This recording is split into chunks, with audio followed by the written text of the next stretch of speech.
Welcome back to Movies TV Mad. You can follow me on Twitter at Movies TV Mad, and a very warm welcome to Thursday's edition of the DC Universe Daily. Your DC Universe headlines today: that Shazam! Fury of the Gods is projected to make a measly domestic opening of 53 million. We will discuss that very shortly. And huge news.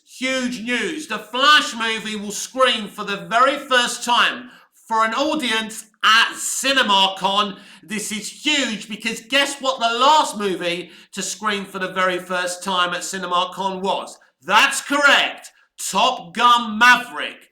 Could it be that the hype is real about the Flash movie? The WB actually are so confident about this movie, or is it all a facade? Well, it's an extremely early first screening. We will discuss that as well. That, my friends, is a very exciting piece of news. But first, let's talk about the projections for Shazam! Fury of the Gods. So, it's been projected for a domestic box office of 53 million. So let's give this some comparability with the first Shazam and Black Adam. The projected 53 million domestic opening for Shazam! Fury of the Gods is lower than the first Shazam and lower than Black Adam. So people are calling Black Adam a flop because it was a very expensive movie. But basically, the first Shazam made a profit, even though it wasn't the highest of global box office at the end of its run. But it cost under 100 million to make, and that's why. I don't think Shazam! Fury of the Gods is that expensive a film or was made on a huge budget, but I think it was more expensive to make than the first one, that's for sure. But all is not lost. 53 million opening is a paltry opening, but we should never have expected anything more for this movie. Now, I'll tell you what I think this means for the future of Shazam and Shazam as a character in a moment. But this movie could still make more than projections for the global box office, which is about a paltry 450, 500 million. I still think that's solid box office for a Z-lister like Shazam, but everyone is going to try and look at this in any way that suits their narrative. I don't have a narrative. I think if they make 500 million for this movie, I think they'll be very happy. The first Shazam didn't even make 400 million, I don't think. So if this movie makes 450, 500, globally, that's still a good result. So it's not as disastrous as it sounds. Don't forget, Black Adam wasn't released in China. It was banned in China. Shazam! Fury of the Gods is available in China. So I think anything from 500 to over 500 million is a great result. Anything under that would be not a disaster, but the studio would probably be slightly disappointed. But I'm calling 500 million a success and a win for Warner Brothers Discovery. As I say, different people are going to try and spin this in different ways. Now, what does this paltry box office for the first film and now this film actually mean? There means there's no energy or enthusiasm for Shazam or the Shazam family to be in their own movies. It means going forward, if James Gunn thinks about Shazam and Peter Safran and David Zaslav, they should just put the Shazam character either, basically have the Shazam character cameo in other people's films. I think that's what these box offices are trying to tell you. Audiences with low, when audiences don't turn up, they're trying to tell you something, and you've got to understand the message in a bottle. But it may not be necessarily. What my first point was that there's no energy from people to go and see Shazam and Shazam family and Shazam universe movies. It may be this creative direction of Shazam isn't thrilling Shazam fans, DC fans, and the general audience. I think if you went a lot more original Captain Marvel, which is what Shazam used to be called until Marvel stole that name for their Captain Marvel, I think if you went more copy and paste with that character, and Zachary Levi is nowhere near the comic book Shazam. The first film is nothing like the comic book Shazam. They did something different. Yes, I like Zachary Levi. Predominantly, I like Zachary Levi as Chuck. But ultimately, I do think Zachary Levi was miscast as Shazam, this older Billy Batson. Because really, that's not even the concept. They tried to do big. Basically, Shazam is kind of, in a way, a different character to Billy Batson, where they've said he's still Billy Batson. There's a lot of versions of this character where he actually just becomes like a superhero. Like, a superpowered superhero, but isn't necessarily. Obviously, he's the same being as Billy Batson, but it's not a transference of being young, then old. And that was the simplistic transformation that they did for Shazam. I don't think it works for a huge audience. And, it doesn't help that Zachary Levi has been going around telling people that he thinks that Shazam and Deadpool have got a lot in common. There's nothing comparable to Shazam and Deadpool apart from that they both wear red costumes. It's a ridiculous comparison. I don't know if the studio told him to say that shit or he plucked it out of his backside. But I think those are the two reasons that the first movie didn't make a great deal of money, and this movie won't make anything over 500 million, or at least not over 600 million. But the box office could be a lot lower than 500 million. It could be the original first film box office as well. So we'll have to wait and see how it actually does. But ultimately, I think it will do a solid box office. It won't be a disaster, but it opening less than the original movie is problematic. There's lots of reasons for this. They waited too long to release the movie. Don't forget, this movie has been locked for quite a while. They delayed the release on this film on multiple occasions. Don't forget, the first film was released in 2019. So that's what? 20, 21, 22, 23, just under 4 years since the first one. Because I think the first film, it's about 4 years, nearly just under 4 years since the first film. That's too much of a gap for an unknown Z-list character that not everyone is going to rush to go and see. They left it too late, and that film's been locked and ready to go for ages. And that's a fact. So all the leadership changes at the studio and at DC have been a big problem for this movie. But at the end of the day, from what I'm hearing, this isn't a bad movie. It's solid. It's a good time at the cinema, and you'll enjoy it at the very least. Now, the big news of the past 24 hours is that Warner Brothers Discovery have decided to basically show this film, screen this film, the Flash movie, for the first time at CinemaCon. Now, this is huge. This is the entire movie, not the trailer. So I hope you kind of understand what I'm saying here. As I said earlier, this is huge because the last movie to screen for the first time at CinemaCon was Tom Cruise's Top Gun Maverick, which was the most successful film of 2022. Now, I'm going to be clear here. Just because this movie is getting screened at CinemaCon, it doesn't mean anything at this point. But it does mean that this studio believes that this movie is good enough to screen so early at CinemaCon. I'm not even sure when CinemaCon is, but it's a lot earlier than the actual official release for the movie. What's that mean?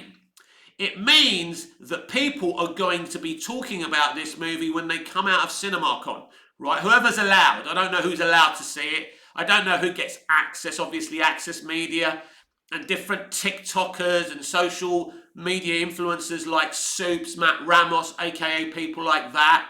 But listen, every scooper that I speak to, every entertainment journalist I speak to says that they've heard great things about the Flash movie. And of course, I have first-hand knowledge of the Flash movie. What I saw in the test screening wasn't the entire movie. There was some VFX, it wasn't a completed movie, but I saw some really, really cool things. But I had no evidence in this cut of the movie, this shortcut, this unfinished movie, what it was going to be. So I can't sit here going, yeah, definitely best movie ever. What I say to you is, it's got some very impressive stuff. And considering Christina Hodson wrote this movie, I was impressed with the dialogue. So it could be absolutely right that the reason that this film is being screened at CinemaCon for the first time is because Warner Brothers believe in it.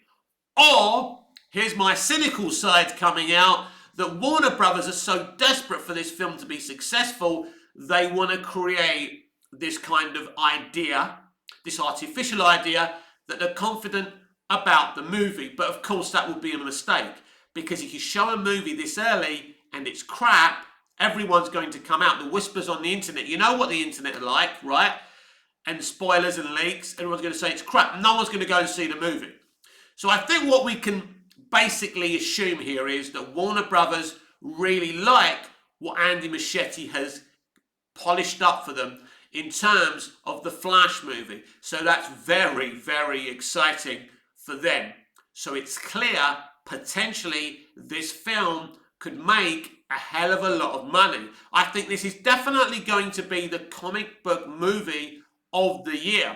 I mean, I don't even know everything that Marvel's got coming out this year. I think, what is it?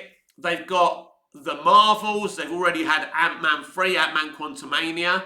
Ant-Man and the Wasp Quantumania, should I say. That didn't go down extremely well. I don't think DC have much competition. So my prediction is that I think we'll get about, that Shazam Fury of the Gods will make about 350 to 500 million. I think worst case scenario is 350 million for Shazam Fury of the Gods. Now the Flash movie, I believe, could make anything. Worst case scenario, 500 million. Best case scenario, just over 2 billion. I'm not saying it's going to make 2 billion. I'm saying I'm giving you the worst to best case scenario. But considering Warner Brothers have made this shocking decision to show it at CinemaCon, it's a big deal. And every journalist, as I've said, has said they've heard great things about this movie. So I would say there's an 85% chance that this movie is as good as everyone says it is. Now, this movie is interesting. It's had delays. It's had the Ezra Miller situation holding it back. But as I always said, consistently, none of the problems with this movie were this movie. The problems were with Ezra Miller and the problems that they were causing. And even Ezra, when they threatened to shelve it. Now, I don't think they were serious about shelving it. Clearly, if they're this confident about it, they had never had any intention. It was clearly an empty threat that Ezra fell for, because as soon as they threatened to shelve it to them, nearly did it there, nearly misgenderized him and committed a crime. Is it a crime to misgenderize someone? I have no idea, but I think we're getting frighteningly close to that scenario. But anyway, I didn't mean to do it. So this film means everything to Ezra, as I've said before. Ezra has fought gallantly for this movie. This is not about the personal stuff. This is not about what Ezra has done outside of the movie industry. This is about Ezra, the actor. This is about Ezra the person, Ezra the DC fan, Ezra the Flash fan. You know, Ezra will get a lot of credit for this movie. And if this movie is as good as we think it is, and they do a really, really good job, then they could have a future. Now, the only reason they may not have a future is because of their conduct. But the mentality of the public may change once they see this movie, and they may say, fuck what Ezra did in the past. Ezra was great in this movie. We love this movie. Let's go. So this is an absolutely huge decision from Warner Brothers Discovery to have the first screening of the Flash movie at CinemaCon. This is huge. And this will only help the movie, get more buzz. If it's as good as everyone's saying it is. So the buzz is from everyone. This is a great movie. By the way, we spoke about for the past couple of days about Aquaman and the Lost Kingdom's test screening, should I say. And the Flash movie has consistently always had great test screenings. I will say that. Also, the other film that's had great consistent test screenings has been Blue Beetle. So those two movies are probably very, very good. Look, if you get early good test screenings, normally it bodes well for your movies. But then again, some movies that have bad test screenings end up being great movies. So Shazam! Fury of the Gods, I don't think had bad test screenings, didn't have great test screenings, but I think it's been solidly received. And it makes sense from what I'm hearing. Now, Black Adam kind of had, good action, but other elements of the movie weren't great. So then we understand that the movie didn't do so well and the general audience didn't really like it. Where I kind of said, not the best movie I've ever seen, but oh boy, was it entertaining? Was it a good time? Was it a good sensory thrill?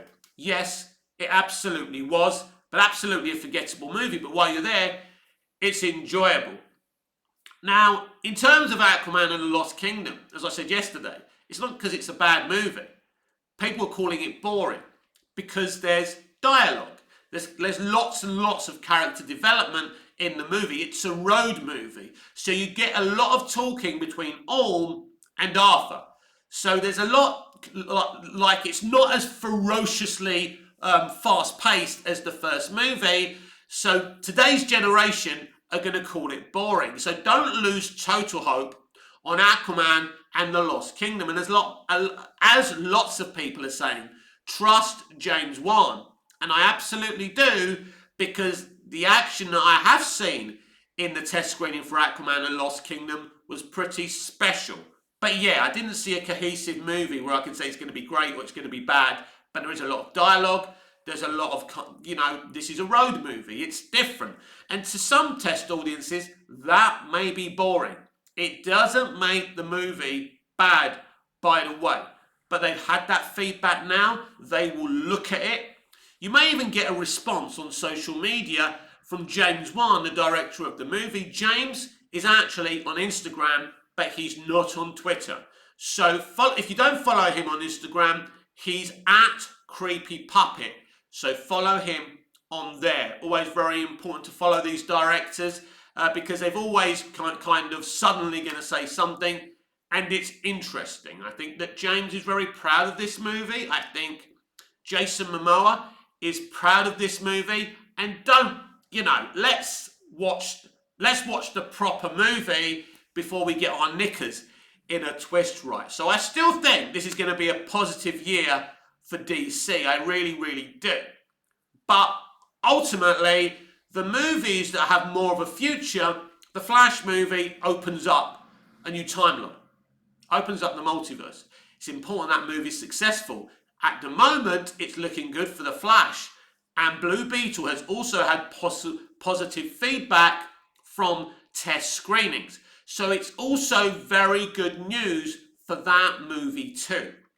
And so, as I say, when you're screening a movie at CinemaCon, ages before the release date, that tells you everything you want to know, from the mentality of the studio about this movie. And this is a good thing, because this is A huge VFX, cameo-based, action-packed, character-driven story. It's huge, it's epic. If this movie works, they'll make more huge, epic crossover movies, and they won't go as cheap as Walter Hamada went with Shazam and Birds of Prey. That's a good thing. I'm okay with small series that are cheaper, small movies that are cheaper, but you need your epic movies. This Flash movie is an event you want to experience. This is a DC event. This is the DC event of a lifetime. That's what I'm saying to you.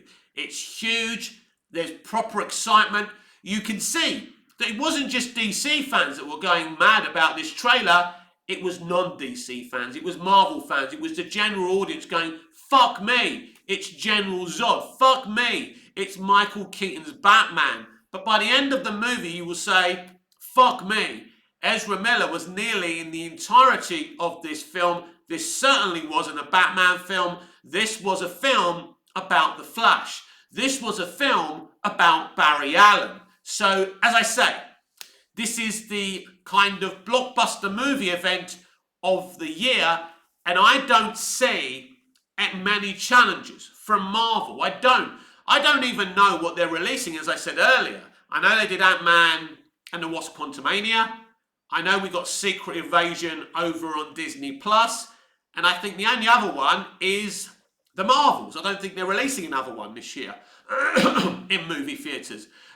Please comment down below and correct me if I'm wrong. I don't mind being wrong, just let me know. So, I don't think there's anything coming from Marvel this year. Now, in terms of other movies, I expect Tom Cruise to pretty much own this year in cinema with the latest Mission Impossible movie, which is a two-part story. This could be the final parts of Tom Cruise's saga, or this could just be just a two-part story that they split up. I don't really know, because I haven't really heard what Tom Cruise, I don't know what reasons Tom has given for splitting, that story up. But yeah, the Flash movie has great potential. So this, of course, will upset a little minority fan base if the Flash movie does well. But there you have it. Now, of course, we haven't seen the finished movie. This movie has been changed umpteen times. There's elements of Blue Beetle that's been changed. Aquaman and the Lost Kingdom has lost certain elements to it, and they've added other elements. So whether you've seen the test screenings or not, you don't know what this film is going to be. Yeah, it's great that it's going to be at CinemaCon at the end of the day, and I'm thrilled about that.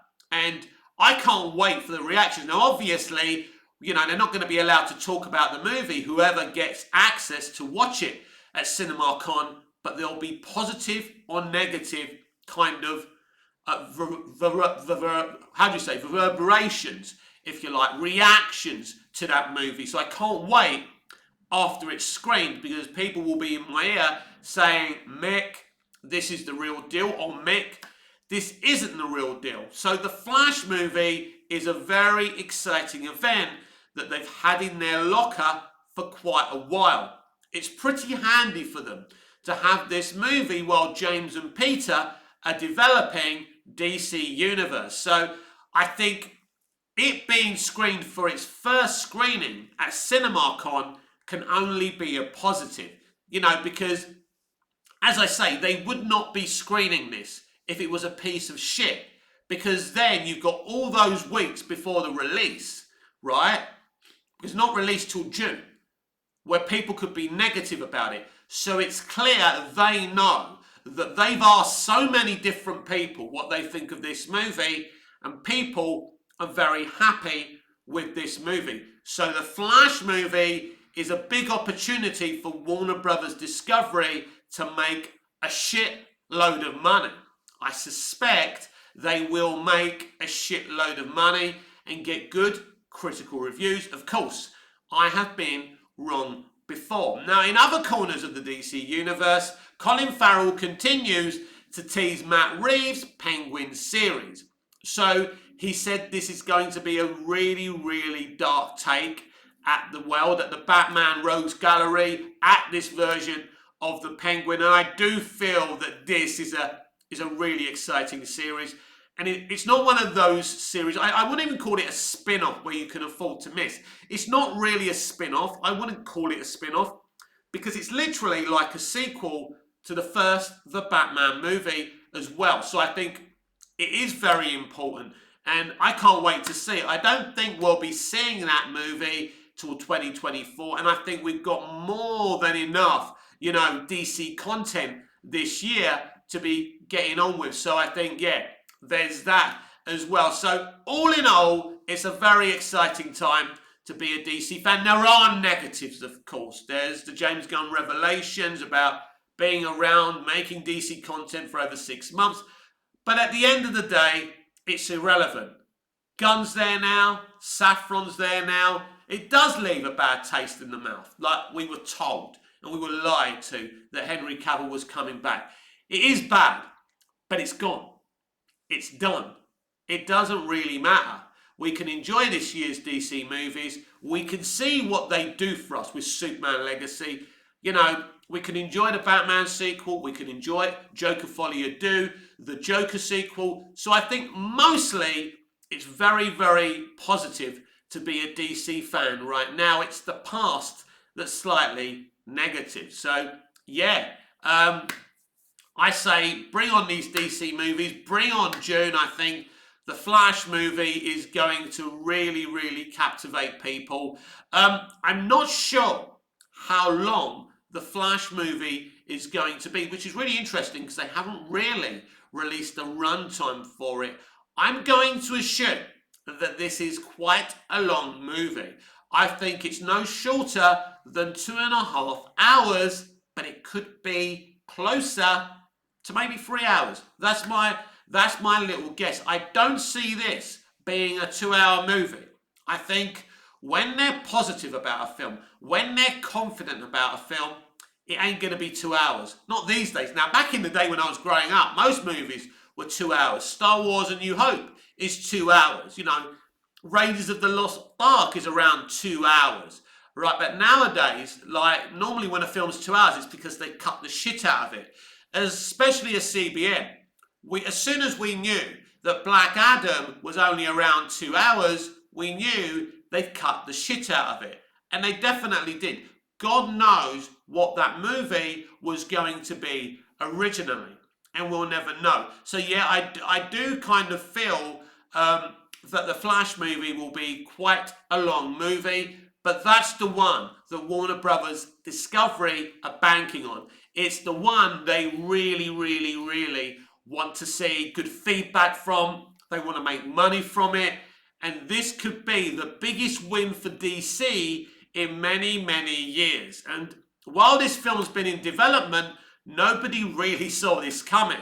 All of a sudden, this film has buzz from audiences, hyped up audiences and DC fans, from entertainment media. This is very unlike entertainment media to be so excited about a DC movie. In fact, it's quite a weird situation to be in because I don't think anyone thought that this movie was going to be much cop. Of course, I saw a test screening. I knew what they were doing with it, but still, this movie was about to reset a timeline in one way, and now it's resetting the DC universe in another way. I find that a very, very interesting situation. That one moment it's doing this, and another moment it's doing that. But ultimately, this film is the beast it always was. This is still the film that Christina Hodson wrote. And this has always been the film that Andy Muschietti directed. No one has interfered with this movie in terms of its heart and its soul. Yes, Gunn and Safran and DC Studios gave Muschietti some notes about the ending of the movie, but ultimately those notes don't wholeheartedly change this movie, and I think that's very, very important. It's a movie with Ben Affleck, it's a movie with Michael Keaton, but make no mistake, the star of this movie is Ezra Miller's Barry Allen, aka The Flash. And I think if you're a Flash fan in general, you won't want to miss this movie. I guarantee you and promise you that. This has been Thursday's edition of the DC Universe Daily with me, Mick, your host with the most. Just ask your girlfriends and your wives. Please like, share, comment, subscribe, hit the notification bell so you never miss this beautiful perfection. And I'll see you again in the next video. Until I see you again, goodbye, au revoir, auf Wiedersehen.